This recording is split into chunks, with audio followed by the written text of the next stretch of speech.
આત્મનિષ્ઠા, પતિવ્રતાપણું ને દાસપણાનું. સ્વામિનારાયણ હરે સંવત 1881ના માક્ષર સુધી બીજને દિવસ સ્વામી શ્રી સહજાનજી મહારાજ શ્રી ગઢડા મધ્યે દાદા ખાચરના દરબારમાં ઉત્તરાદે દ્વાર ઓરડાની ઓસરીએ ઢોલિયા ઉપર વિરાજમાન હતા અને શ્વેત પાગ મસ્તક ઉપર બાંધી હતી તથા શ્વેત ચોફાડ ઓઢ્યો હતો તથા શ્વેત ખેસ પહેર્યો હતો અને શ્રીજી મહારાજના મુખારવિંદની આગળ મુનિ તથા દેશ દેશના હરિભક્તની સભા ભરાઈને બેઠી હતી. પછી શ્રીજી મહારાજે પોતાના ભત્રીજા જે અયોધ્યા પ્રસાદજી ને રઘુવીરજી તેમને બોલાવીને કહ્યું છે, તમે અમને પ્રશ્ન પૂછો. પછી પ્રથમ અયોધ્યા પ્રસાદજીએ પ્રશ્ન પૂછ્યો છે, આ સંસારને વિશે એવો પુરુષ હોય જે આઠો પહોર તો સંસારની વિટમણામાં રહ્યો હોય અને ગમે એવું યોગ્ય અયોગ્ય કર્મ પણ થઈ જતું હોય અને તે એક ઘડી કે બે ઘડી ભગવાનનું ભજન કરતો હોય ત્યારે તે ભજનને કરીને તેણે દિવસ બધામાં પાપ કર્યું તે બળે કે ન બળે એ પ્રશ્ન છે. પછી શ્રીજી મહારાજ બોલ્યા છે, સારો દિવસ પ્રવૃત્તિ માર્ગમાં રહીને ગમે તેવી ક્રિયા કરી હોય ને ભગવાનનું ભજન કરવા બેસે તે સમયે એ ભજનના કરનારાના ઇન્દ્રિયો, અંતઃકરણ અને જીવ એ સર્વે એકાગ્ર થઈને જો ભજનમાં જોડાય તે એવી રીતે એક ઘડી કે અડધી ઘડી પણ જો ભગવાનના ભજનમાં જોડાય તો સમગ્ર પાપ બળીને ભસ્મ થઈ જાય છે. અને ઇન્દ્રિયો, અંતઃકરણ ને જીવ તે એકાગ્ર થઈને જો ભગવાનના ભજનમાં ન જોડાય તો એના ભજન થકી તો ઘડી કે અર્ધ ઘડીમાં પાપ ન બળે અને એનું જે કલ્યાણ તે તો ભગવાનને પ્રતાપે કરીને થાય એનો એ જ ઉત્તર છે.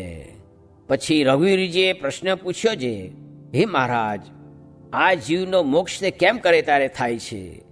પછી શ્રીજી મહારાજ બોલ્યા છે, જેને પોતાના કલ્યાણની ઈચ્છા હોય તેને પોતાનું દેહ, ધન, ધામ, કુટુંબ, પરિવાર એ સર્વને ભગવાનની સેવામાં જોડી દેવા અને ભગવાનની સેવામાં જે પદાર્થ કામ ન આવે તો તેનો ત્યાગ કરી દેવો. એવી રીતે જે ભગવાન પરાયણ વર્તે તે ગૃહસ્થાશ્રમી હોય તોય પણ મરે ત્યારે ભગવાનના ધામમાં નારદ સંકાદિકની પંક્તિમાં ભળે અને પરમ મોક્ષને પામે એનો એ જ ઉત્તર છે. એવી રીતે શ્રીજી મહારાજ વાર્તા કરીને પછી પોતાની ઈચ્છાએ કરીને બોલતા હવા છે, અમે જે દિવસથી વિચારીએ છીએ તે દિવસથી અમારી નજરમાં એમ આવે છે જે જીવના કલ્યાણને અર્થે 3 અંગ છે તે અતિ સુખદાયી છે. તેમાં એક તો અતિશય આત્મનિષ્ઠા, જે સુખજીની પેઠે આત્મરૂપ થઈને પરમેશ્વરનું ભજન કરવું, અને બીજું પતિવ્રતાનું અંગ, જે ગોપીઓની પેઠે પતિભાવે ભગવાનનું ભજન કરવું, અને ત્રીજું દાસપણાનું અંગ, જે હનુમાનજી તથા ઉદ્ધવજીની પેઠે દાસભાવે ભગવાનનું ભજન કરવું. એ 3 અંગ વિના કોઈ રીતે કરીને જીવનું કલ્યાણ થતું નથી.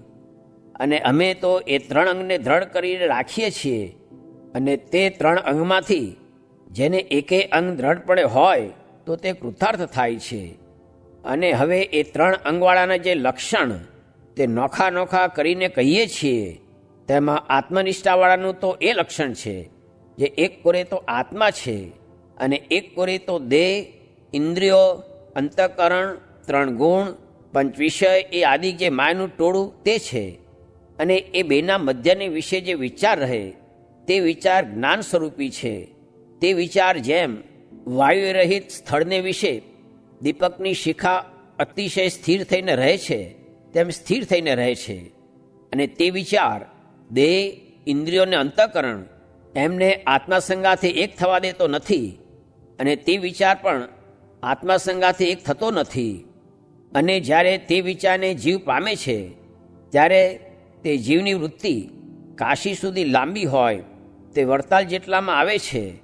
અને પછી તે વિચાર જ્યારે દ્રઢ થાય ત્યારે વરતાલ થકી આ ગઢડા જેટલામાં આવે છે ને પછી આ ગઢડા જેટલે લાંબી વૃત્તિ હોય તે સંકેલાઈને પોતાના દેહ જેટલામાં રહે છે અને પછી દેહમાંથી વૃત્તિ ટૂંકી થઈને ઇન્દ્રિયોના ગોલકમાં જ રહે છે અને પછી ઇન્દ્રિયોના ગોલક થકી ઇન્દ્રિયોની વૃત્તિ છે તે અંતઃકરણ સન્મુખ થઈ જાય છે ને પછી ઇન્દ્રિયોની ને અંતઃકરણની જે વૃત્તિ છે તે આત્માને વિશે લીન થઈ જાય છે, ત્યારે એ જીવના વાસનાલિંગ દેહનો નાશ થયો કહેવાય છે.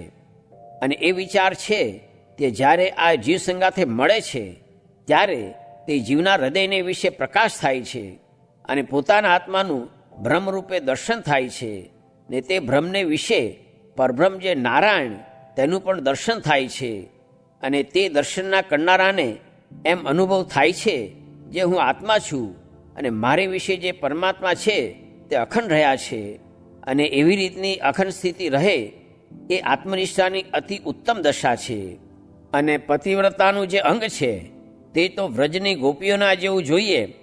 જેમ ગોપીઓએ જે દિવસ થકી શ્રી કૃષ્ણ ભગવાનના ચરણાવીનો સ્પર્શ કર્યો તે દિવસ થકી જેટલા સંસાર સંબંધી જે સુખ તે સર્વે ઝેર જેવા થઈ ગયા, તેમ જેને પતિવ્રતાના અંગની ભક્તિ હોય તે ગમે તો ઇન્દ્ર જેવો રૂપાળો પુરુષ હોય તથા દેવતા જેવો હોય તથા કોઈક રાજા હોય ને તેને જ્યારે દેખે ત્યારે જેમ સડેલ કૂતરાને દેખે અથવા વિષ્ટાને દેખે ત્યારે અતિશય ગ્લાનિ પામીને દ્રષ્ટિ પાછી ખેંચી લે છે, તેમ દ્રષ્ટિ પાછી ખેંચાઈ જાય. તે ઉત્તમ પતિવ્રતાની રીતિ છે. તે માટે જેની એક ભગવાનની વિશે જ પતિભાવે કરીને વૃત્તિ જોડાણી છે તેનું બીજા કોઈ પુરુષને દેખીને મન રાજી થાય જ નહીં. અને ત્રીજું, જેને દાસભાવે કરીને ભક્તિનું અંગ છે તેને પણ પોતાના જે ઈષ્ટદેવ છે તેનું જ દર્શન ગમે અને તેની જ વાર્તા સાંભળવી ગમે ને પોતાના ઈષ્ટદેવનો સ્વભાવ ગમે અને તેની જ પાસે રહેવું ગમે. એવો પ્રીતિવાન હોય તો પણ પોતાના ઈષ્ટદેવની સેવા સારું ને રાજીપા સારું રાત દિવસ એમ ઈચ્છા કરે છે મને મારા ઈષ્ટદેવ કંઈક આજ્ઞા કરે તો હું અતિશય હર્ષે કરીને કરું. પછી પોતાના ઈષ્ટદેવ છે તે આજ્ઞા કરે તો છેટે જઈને રહે તો પણ રાજી થકો રહે, પણ કોઈ રીતે અંતઃકરણમાં ખેદ પામે નહીં અને આજ્ઞાને વિશે જ પરમ આનંદ માને. એ દાસત્વ ભક્તિની ઉત્તમ દશા છે. એવા દાસત્વ ભક્તિવાળા તો આજ ગોપાળાન સ્વામી છે અને બીજા મુક્તાન સ્વામી છે. અને એ ત્રણેય અંગવાળા જે ભગવાનના ભક્ત તેમાં ઉત્તમ, મધ્યમ અને કનિષ્ઠ પક્ષ છે. અને એથી જે બહાર રહ્યા તે તો કેવળ પામર કહેવાય. માટે એ ત્રણમાંથી એક અંગ પરિપૂર્ણ થાય ને તે કેડે દેહ મૂકે તે તો ઠીક છે. અને એ ત્રણમાંથી એકેય અંગ જેને પરિપક્વ ન થયું હોય ને તેને જે મરવું તે ઠીક નથી.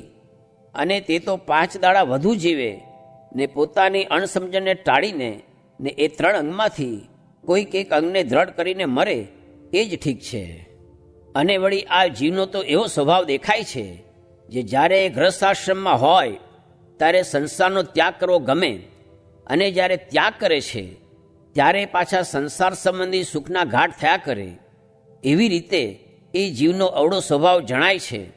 માટે જે ભગવાનના દ્રઢ આશ્રિત હોય તેને તો એવા અવળા સ્વભાવનો ત્યાગ કરીને ને પોતાના મનનું ગમતું સર્વે મૂકીને ભગવાનને ભજવા અને ભગવાન વિના બીજી સર્વે વાસનાને ટાળીને મરવું તે જ ઠીક છે. અને જેને ભગવાનમાં અતિશય પ્રીતિ ન હોય તેને તો આત્મનિષ્ઠા જ વિચારે કરીને દ્રઢ કરવી. કેમ જે ભગવાનના ભક્ત હોય તેને કાં તો આત્મનિષ્ઠા દ્રઢ જોઈએ ને કાં તો ભગવાનને વિશે અતિશય દ્રઢ પ્રીતિ જોઈએ. અને એ બે અંગમાંથી જેને એક અંગની અતિશય દ્રઢતા ન હોય તેને તો જે આ સત્સંગના નિયમ છે તેમાં દ્રઢપણે કરીને રહેવું તો જ સત્સંગી રહેવાય, નહીં તો સત્સંગ થકી બહાર પડી જવાય. અને ભગવાનનો જે ભક્ત હોય તેને તો જે પ્રકારના દુઃખ આવે છે તે દુઃખના દેનારા કાળ, કર્મ, માયા એમાંથી કોઈ નથી. એ તો પંડે ભગવાન જ પોતાના ભક્તની ધીરજ જોવાને અર્થે દુઃખને પ્રેરે છે. અને પછી જેમ કોઈક પુરુષ પડદામાં રહીને જુએ તેમ ભક્તની ધીરજને ભગવાન ભક્તના હૃદયમાં રહીને જોયા કરે છે. પણ કાળ, કર્મ, માયાનો શો ભાર છે જે ભગવાનના ભક્તને પીડી શકે? એ તો ભગવાનની જ ઈચ્છા છે એમ જાણીને ભગવાનનો ભક્ત હોય તેને મગન રહેવું. એ વાર્તા સાંભળીને મુક્તાન સ્વામીએ પ્રશ્ન પૂછ્યો છે, હે મહારાજ, એ 3 જે અંગ તમે કહ્યા તે વાતો અતિ ઝીણી છે ને કઠણ છે. તે કોઈકના જ સમજ્યામાં આવે ને કોઈકના જ વર્ત્યામાં આવે, પણ સર્વેને ન આવે. અને આ સત્સંગમાં તો લક્ષાવધિ મનુષ્ય છે, તે સર્વેને તો આ વાર્તા સમજવી કઠણ છે. માટે તે કેમ કરે ત્યારે તેનું રૂડું થાય. પછી શ્રીજી મહારાજ બોલ્યા છે, તે તો એ 3 આંગવાળા માહેલો જે હરિભક્ત હોય તેનો દાસાનુદાસ થઈને તેની આજ્ઞામાં રહે તો તે કાંઈ ન સમજતો હોય તો પણ એ છતી દેહે જ ભગવાનનો પાર્ષદ થઈ રહ્યો છે ને કૃતાર્થ થઈ રહ્યો છે. અને આ સંસારને વિશે ભગવાનને ભગવાનના ભક્તોનો તો મહિમા અતિશય મોટો છે. તે ગમે તેવો પામર અને પતિત જીવ હોય, પણ ભગવાન કે ભગવાનના ભક્તને આશ્રિત થાય તો તે જીવ કૃતાર્થ થઈ જાય છે. એવો ભગવાન ને ભગવાનના ભક્તોનો મહિમા છે. માટે જેને ભગવાનના ભક્તની સેવા પ્રાપ્તિ થઈ તેને તો નિધડક રહેવું. અને આ 3 અંગની જે અમે વાર્તા કરી છે તે બહુધા તો આ મુક્તાન સ્વામી સારું કરી છે. અને મુક્તાન સ્વામી ઉપર અમને ઘણું હેત છે ને એમને શરીરે મંદવાડ છે. તે રખે કોઈ વાતની સમજણમાં ખામી રહી જાય નહીં એમ જાણીને આ વાર્તા કરી છે. પછી મુક્તાન સ્વામી કહ્યું છે, હે મહારાજ, મેં પણ જાણ્યું છે જે મારા સારું જ આ વાર્તા કરી છે. ઇતિ વચનામૃતમ. એવી રીતે ગરડા મધ્ય પ્રકરણનું 62મું વચનામૃત જે તે થયું. શિક્ષાપત્રીમાં કહ્યું છે જે પોતાના બ્રહ્મચર્ય વ્રતનો ભંગ થાય એવું વચન પોતાના ગુરુનું પણ ન માનવું. તેમાં એમ સમજવું જે સ્ત્રી, દ્રવ્ય, સ્વાદ, સ્નેહ, માન ઇત્યાદિકનો જોગ થાય અથવા ધર્મ, જ્ઞાન, વૈરાગ્યાદિકને ઘસારો આવે એવું વચન માનવું નહીં. અને સત્સંગની પ્રથામાં તો આજ્ઞા મુખ્ય છે. તે ઠેકાણે તો એમ સમજવું જે બહુધા રુચિ અનુસારે જ પ્રેરે છે ને પ્રેરાય છે. ને સનકાદિકને જોડીએ તો ન જોડાય, ને મરીચાદિકને મુકાવીએ તો પણ મૂકે નહીં. ને ભરતજીને વિઘ્ન થયું તો પણ પાછા સ્મૃતિએ ઝાલ્યા. એમ મોટાના શબ્દ પેઠા હોય તે સહાય કરે છે. તે કોઈ વખત આંખ છેતરે, કોઈ વખત કાન છેતરે, ને જીવ, ત્વચા આદિક છેતરે, પણ પાછા ખબરદાર થવું પણ હારી જવું નહીં.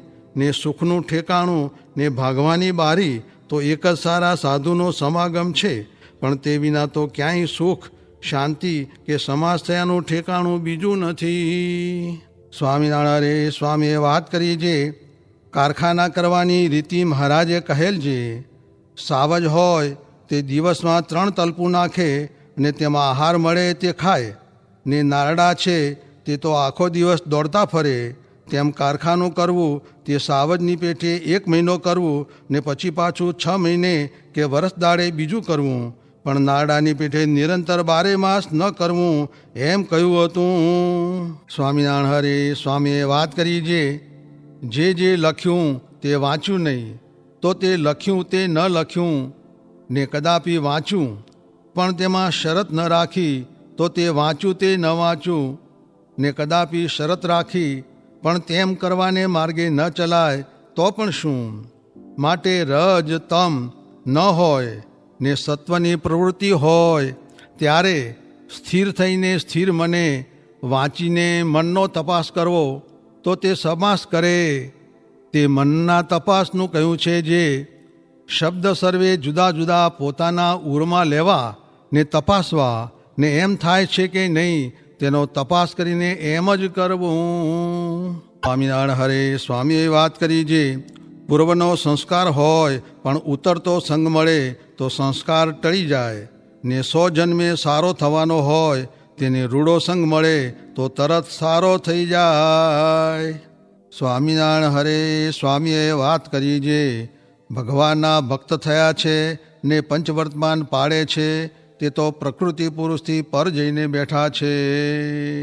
સ્વામિનારાયણ હરે સ્વામીએ વાત કરી જે ડોશીઓને સાધુએ વાત ન કરવી એવો પ્રબંધ બાંધીને કહ્યું જે હું ભગવાન છું તો તેનું કલ્યાણ કરીશ. માટે ગ્રહસ્થને મા, બહેન, દીકરી ને સ્ત્રી તે 4 વિના બીજાને વાત કરવી નહીં. નિકર તેને માથે કોઈ કલંક મૂકશે, તેથી વિમુખ થશે ને દુઃખ આવશે. સ્વામિનારાયણ હરે સ્વામીએ વાત કરી જે સત્સંગમાં કેટલાક લાંબો પગ કરીને સૂતા નહીં, તથા મટકા જીતતા, તથા ખંજોળવું નહીં, તથા પ્રસાદીનું પણ ગળ્યું ચીકણું ખાધું નહીં, તથા સંકલ્પ થવા દીધા નહીં, એ સર્વે કઠણ વાત છે. ને એ રસ્તે કોઈથી ચલાય નહીં, ને તેને મનુષ્ય ન કહેવાય, તો પણ તે જ્ઞાનીની બરોબર ન કહેવાય. ને દેશકાળ લાગ્યા ને થાળ બીજે ગયો, ત્યારે જેની આગળ ઊંચે શબ્દે બોલાય નહીં, તેને વચન કયા. સ્વામિનારાયણ હરે સ્વામીએ વાત કરી જે કોઈ કહેશે જે મને જેમ છે તેમ કહો, હું એમ કરીશ. પણ મોટા હોય તે એમ જાણે જે મોઢે કહે છે પણ આનાથી થશે નહીં, ને કોઈ મોઢે કહે નહીં પણ તેનું જાણે જે આ મોઢે કહેતો નથી પણ તેનાથી થશે. સ્વામિનારાયણ હરે સ્વામીએ વાત કરી જે ભગવાન રાખવામાં બે દુઃખ છે જે ખાવા ન મળે ને માર પડે, તે તો અમારી વારીમાં હતું, ને હવે અવિદ્યા હતી તે તો નાશ થઈ ગઈ છે, ને મારતા તે પગે લાગે છે, ને કેટલાક કુળે સહિત નાશ થઈ ગયા, હવે તો ક્યાંય જાયગા નથી. એટલે સત્સંગમાં અવિદ્યા આવી છે, તે માહોમાહી વેર કરે છે, ને મળે તે પણ ગરાશની પેઠે મળે છે. ને કોઠારી તથા ભંડારી એ બે સાથે વેર, તે કાંઈ સાધુનો માર્ગ નહીં. સાધુનો માર્ગ તો ક્ષમાશીલા, ધૈર્યશીલા, બોધને નિપુણાહા એ સર્વે છે. ને આકુતિ ચિતિ ચાપલ્ય રહિતા નિષ્પરિગ્રહાહા એ છે. માટે મોક્ષને માર્ગે ચાલ્યા છીએ તે શ્રેયાંસી બહુ વિજ્ઞાની, તે 100 વાતો સાચવીને ભગવાન ભજવા. શિરાપુરી ખાય બને રહે પઠીએ, આવત માહોમાહી કે લઠાલઠીએ, એમ ન કરવું. સ્વામિનારાયણ હરે સ્વામીએ વાત કરી જે મોટા સાધુ હોય તેની આ દેહ કરીને સેવા કરવી, ને ચકચૂર કરી દે તો રાજી થઈ જાય. તે ચકચૂર કરે તે પણ મરતી